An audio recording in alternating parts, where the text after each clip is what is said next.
says art and sex are sort of the same thing.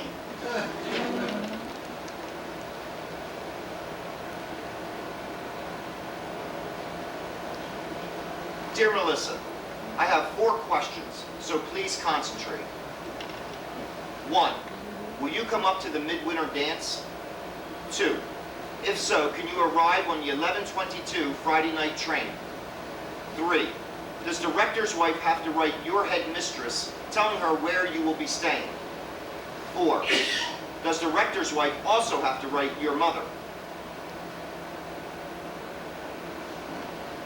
The answer is yes, except for my mother, who won't care.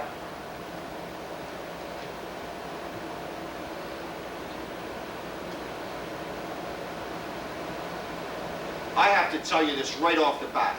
I'm really damn mad at you. I invite you up here for the only dance my class has been able to go to since we got here. I meet you at the train and buy you a vanilla milkshake and bring you out to the school in a taxi. I scored 2 goals for you during the hockey game the next afternoon. I buy you the $8 gardenia corsage. I make sure your dance card is filled with the most regular guys in the school, and then what happens? I now hear that you sneaked off with Bob Bartram during the Vienna Waltz and necked with him in the coat room. I heard that from 2 guys. And then Bob himself brought it up yesterday at breakfast. He says he French kissed you and touched both your breasts. I tried to punch him, but Mr. Anybody restrained me. I'm really sore, Melissa. I consider this a betrayal of everything I hold near and dear. Particularly since you wouldn't even hardly let me kiss you goodnight after we had cocoa at the rector's. And you know what I'm talking about, too. So don't expect any more letters from me or any telephone calls either during spring vacation. Sincerely yours. Sorry, sorry, sorry. I am. I hate that Bob Bartram. I hated him even when I necked with him. I know you won't believe that, but it's true. You can be attracted to someone you hate. Well, maybe you can't, but I can. So all right, I necked with him, but he never touched my chest. And if he says he did, he should be strung up by his testicles. You tell him that from me at breakfast. Anyway, I got carried away, Andy. And I'm a stupid bitch and I'm sorry. I felt so guilty about it that I didn't want to kiss you after the cocoa. And besides, Andy, how do I say this? With you, it's different. You're like a friend to me. You're like a brother. I never had a brother, and I don't have too many friends, so you're both, Andy. You're it. My mother says you must never say that to a man, but I'm saying it anyway, and it's true. Maybe if I didn't know you so well. Maybe if I hadn't grown up with you. Maybe if we hadn't written all these damn letters all this time, I could have kissed you the way I kissed Bob Bartram. But oh, please, let's see each other spring vacation. Please. Count on you, Andy. I need you. I think sometimes I'd go stark raving mad if I didn't have you to hold on to. I really think that sometimes. Much love.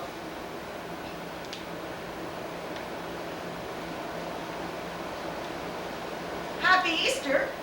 I know no one sends Easter cards except maids. But here's mine anyway, drawn with my own hot little hands. I drew those tears on that corny bunny on the left because it misses you so much. But maybe I've just made it all the cornier.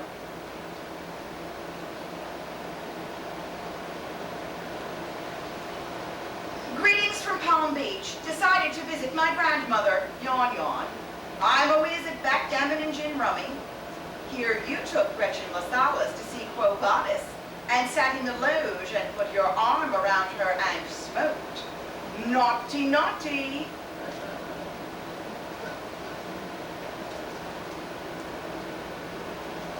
Back at school, but not for long, that's for sure. Caught nipping gin in the woods with Bubbles Harriman. Have to pack my trunk by tonight and be out tomorrow. Mummy's frantically pulling strings all over the eastern seaboard for another school. Mrs. Wadsworth, my art teacher, thinks I should chuck it all and go to Italy and study art. What do you think? Oh, please write, Andy. Please. I need your advice. Or are you too busy thinking about Gretchen LaSalle?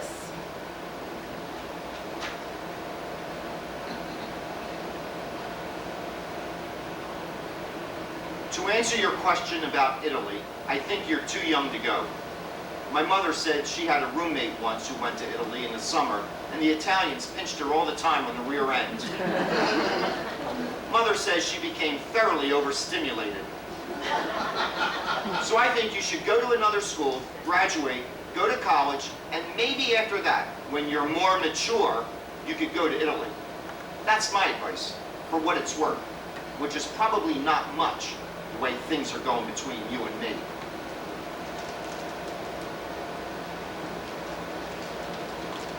Here I am at Emma Willard's Academy for Young Lesbians. Help, let me out of here. Lisa Sanja, please say lay some shit. Oh, are you coming straight home this June? Because I am. I want to see you. Or are you still in love with Gretchen LaSalle? For your information, I'm not taking Gretchen LaSalle out anymore. I brought her home after the Penny's party, and my father caught us on the couch. He told me he didn't care what kind of girls I took out, as long as I didn't bring them around my mother, even though my mother was up in bed. Still, I guess Gretchen can be embarrassing to older people. I hope to see you in June then. Can't come home in June, sorry. I have to go and be a counselor at the school camp for poor kids from the urban slums. I'm vice president of my class now, and I'm supposed to set an example of social responsibility all through July. I'll be writing you letters, though, and I hope you'll write me. I don't want to write letters all the time. I really don't. I want to see you. You just need more confidence in your letter writing ability. Sometimes you manage to attain a very vivid style. Won't you please just stop writing about writing and come home and go to the Campbell sports party before you go up to that stupid camp? Please. I behave better when you're around. In person. Please.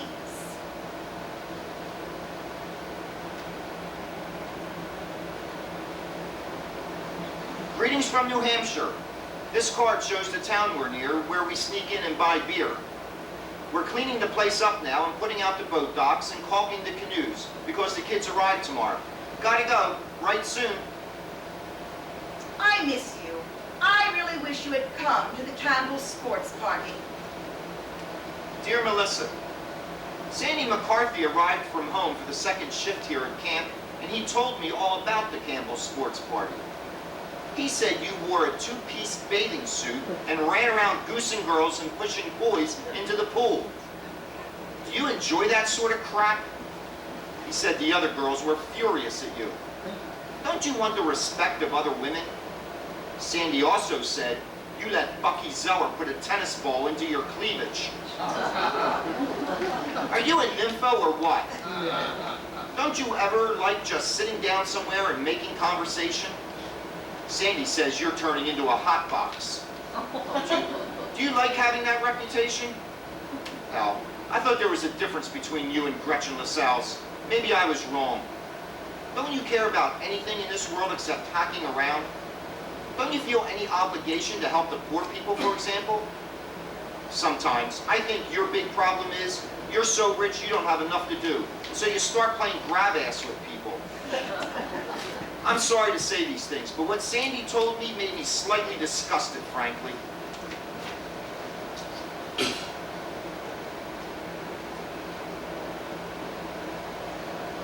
I wrote you a letter from New Hampshire. Did you receive it?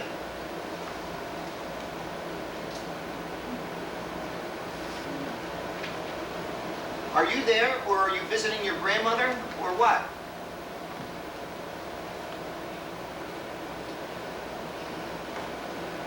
Are you sore at me? I'll bet you're sore at me.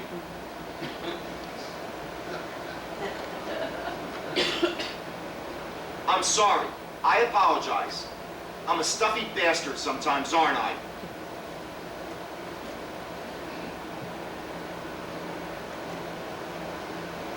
The hell with you then. Ooh, big tough Andy using four-letter words like hell. Screw you. Don't you wish you could? Everyone else seems to be. Don't believe everything you read in the papers.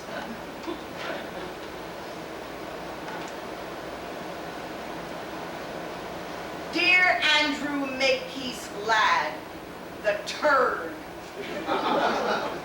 I just want you to know you hurt me very much. I just want you to know that. Now, let's just leave each other alone for a while. All right? All right.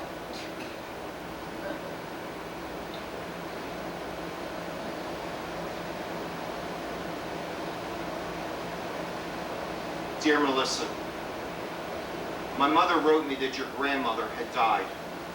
Please accept my deepest sympathies. Thank you for your note about my grandmother.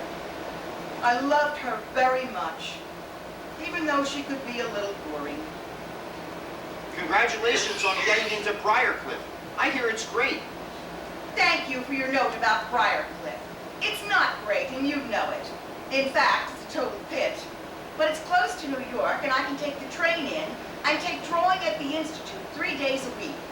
And in 2 years, if I stick it out, Mummy's promised that I can go live in Florence. Hope you like Yale. Would you consider coming to the Yale-Dartmouth game, Saturday, October 28th?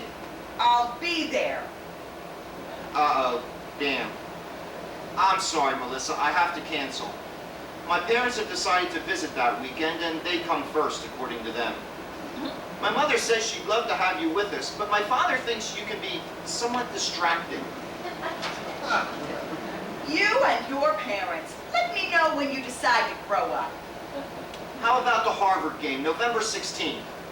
Do you plan to grow up at the Harvard game? Give me a chance. I might surprise you. Okay, let's give it a try. You should know that I'm even richer now than when you said I was rich, thanks to poor Granny. I plan to drive up to the front gate of Calhoun College in my new red Chrysler convertible and sit there stark naked, honking my horn and drinking champagne and flashing at all the freshmen. Here's the schedule. We'll have lunch at Calhoun around noon, then drive out to the game. Then there's a sea breeze party at the Fence Club afterwards, and an eggnog brunch at St. Anthony's the next day. I'll reserve a room for you at the Taft or the Duncan. Probably the Taft, since the Duncan is a pretty seedy joint. Make it the Duncan. I hear the Taft is loaded with parents all milling around the lobby, keeping tabs on who goes up in the elevators. Can't wait till the 16th. The Duncan it is. Hubba hubba, good year rubber.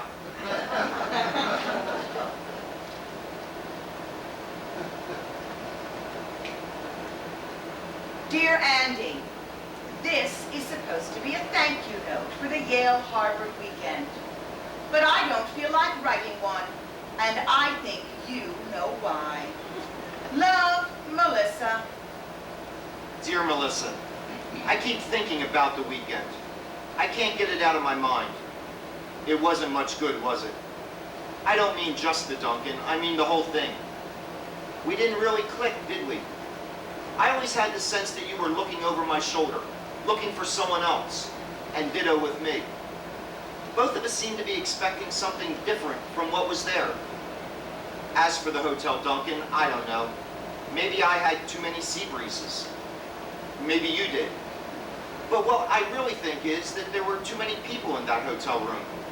Besides you and me, it seemed my mother was there egging us on, and my father shaking his head, and your mother zonked out on the couch, and Miss Hawthorne and your grandmother sitting on the sidelines watching us like hawks. Anyway, I was a dud. I admit it. I'm sorry.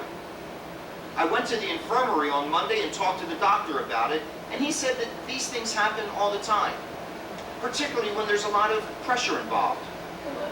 The woman doesn't have to worry about it so much, but the man does.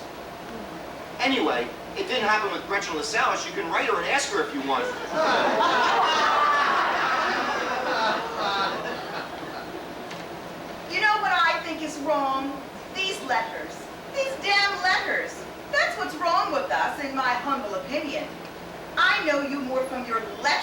than I do in person. Maybe that's why I was looking over your shoulder. I was looking for the person who's been in these letters all these years. Or for the person who's not in these letters. I don't know. All I know is you're not quite the same when I see you, Andy. You're really not. I'm not saying you're a jerk in person. I'm not saying that at all.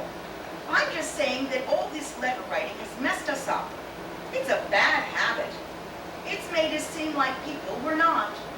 So maybe what was wrong was that there were two people missing in the Hotel Duncan that night.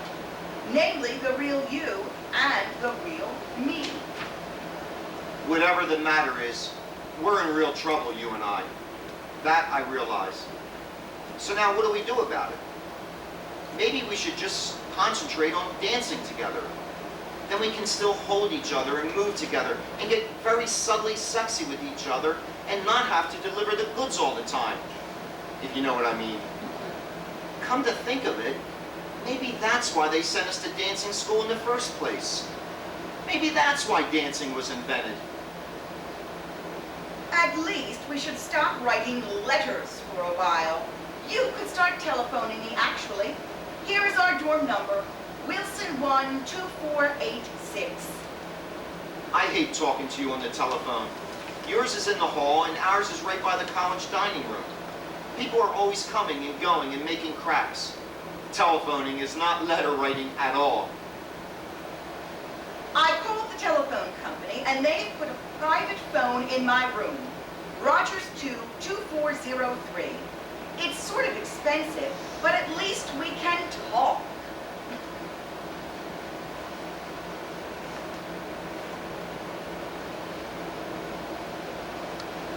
The reason I'm writing is because your phone's always busy. Or else ours is, and I can't afford a private one. Maybe we should just start writing letters again. No, no letters, please. Now order that telephone.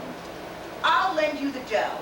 Just think about it. You can talk back and forth and hear someone's real voice. I get to know someone in life rather than on writing paper, for God's sake. Now get that telephone, please.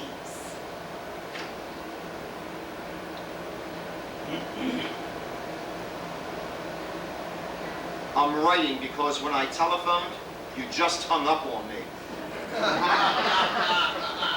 One thing about letters, you can't hang up on them. You can tear up letters, though. Enclosed are the pieces. Send them to Angela Atkinson and Sarah Lawrence. What the hell is the matter? I hear you're now writing long letters twice a week to Angela Atkinson. That's what's the matter. Okay, here goes. The reason I'm writing Angie Atkinson is because I just don't think I can stop writing letters, particularly to girls. As I told you before, in some ways, I feel most alive when I'm holed up in some corner writing things down.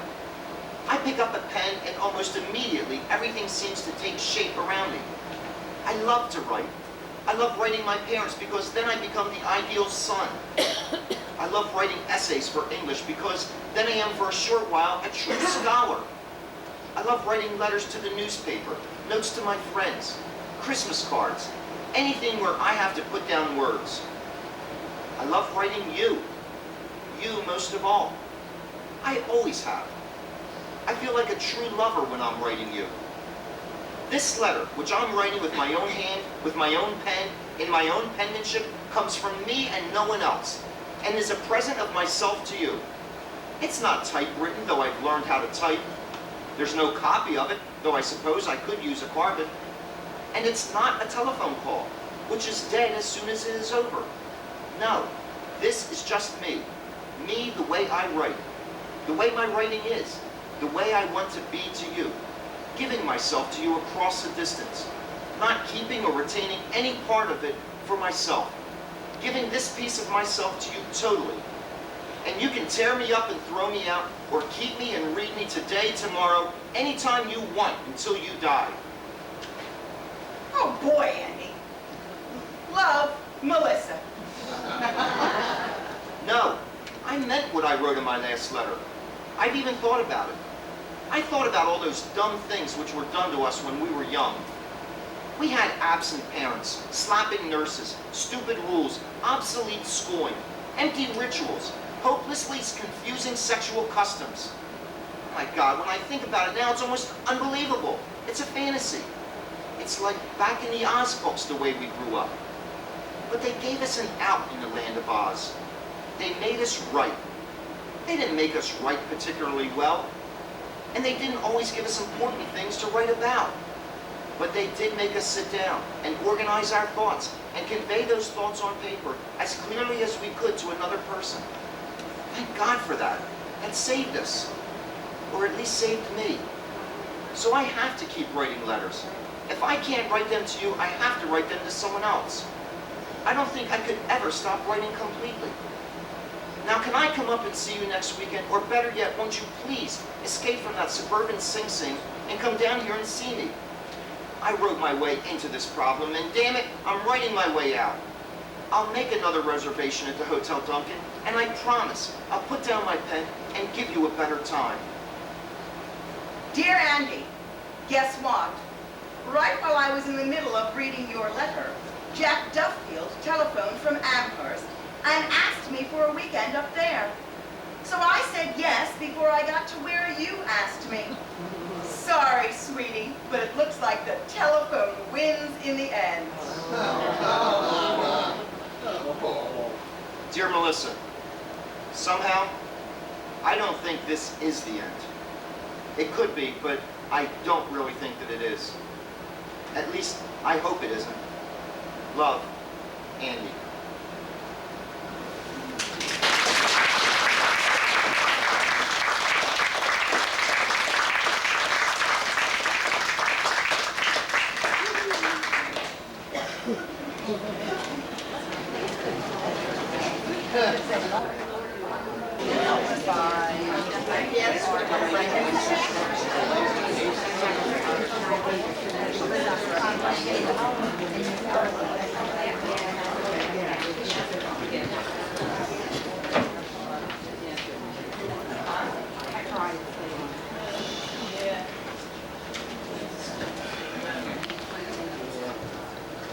Hey, you who? Look where I am. Florence. Oops, I mean Firenze. I love it. What are you doing in Florence? What am I doing? I'm painting, among other things. Good luck on the painting. Go slow on the other things.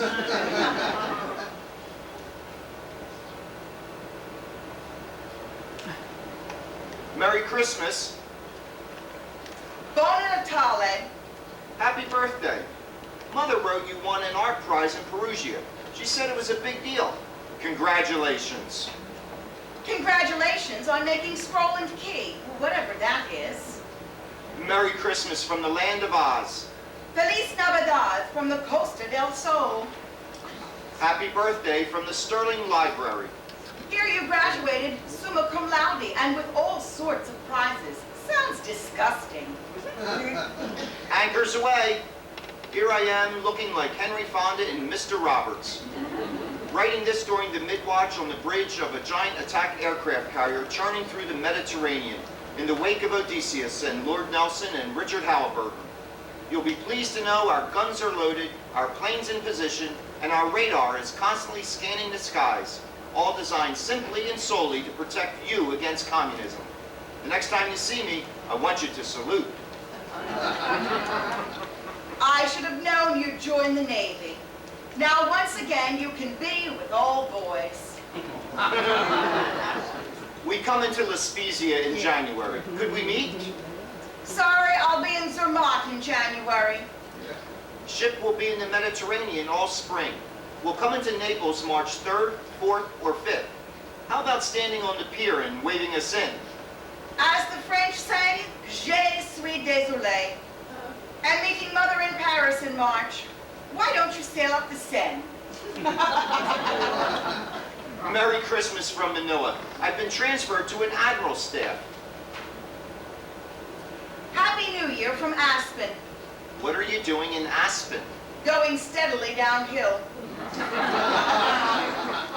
Hello from Hong Kong. Goodbye to San Francisco. Konnichiwa, aloha gozaimasu. Shore duty in Japan. Hey, you. Rumor hath it you're hooked up with some little Jap bar girl out there. Say it isn't so.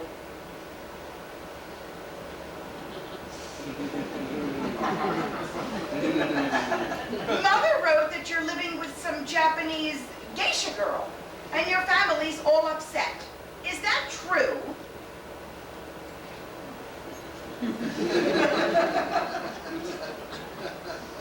Did you get my letter? You're so far away, and your Navy address is so peculiar that I'm not sure I'm reaching you.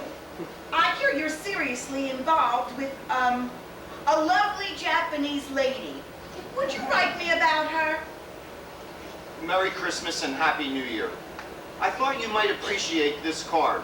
It's a print by the 19th century artist Hiroshige. It's called Two Lovers Meeting on a Bridge in the Rain. Love, Andy. Hey, you sly dog.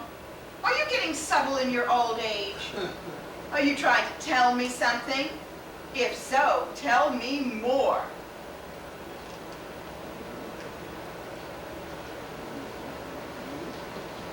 I told my psychiatrist about the great love affair you're having in Japan.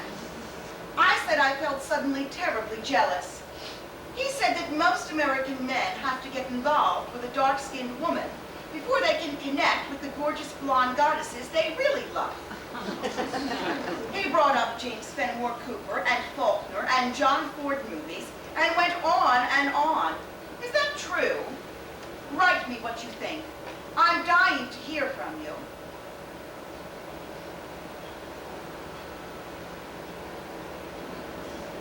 Did you get my last letter? I hope I didn't sound flip. Actually, I've just become involved with someone too.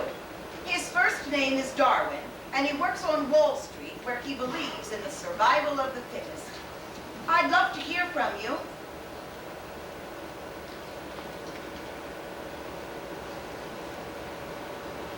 Your mother told my mother that you've decided to marry your Japanese friend and bring her home. Oh no, gasp, sob, sigh. Say it isn't so.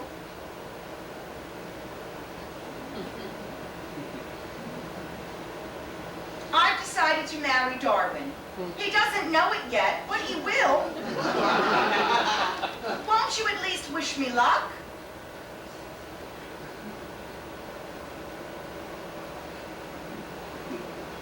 Lieutenant Junior Grade Andrew M. Ladd III regrets that he is unable to accept the kind invitation of... Dear Andy, thank you for the lovely Japanese bowl. I'll put flowers in it when you come to visit us. If you come to visit us, and if you bring flowers. Maybe you'll just bring your Japanese war bride, and we can all sit around and discuss Rashomon. I know you'll like Darwin. When he laughs, it's like Pinocchio turning into a donkey. We're living in a carriage house in New Canaan, close to the train station. And I've got a studio all of my own. P.S. Won't you please write me about your big romance? Mother says your parents won't even talk about it anymore. Dear Melissa, I'm writing to tell you this. Outside of you, and I mean outside of you, this was probably the most important thing that ever happened to me. And I mean was, because it's over. It's gone, and I'm coming home. And that's all I ever want to say about it, ever again.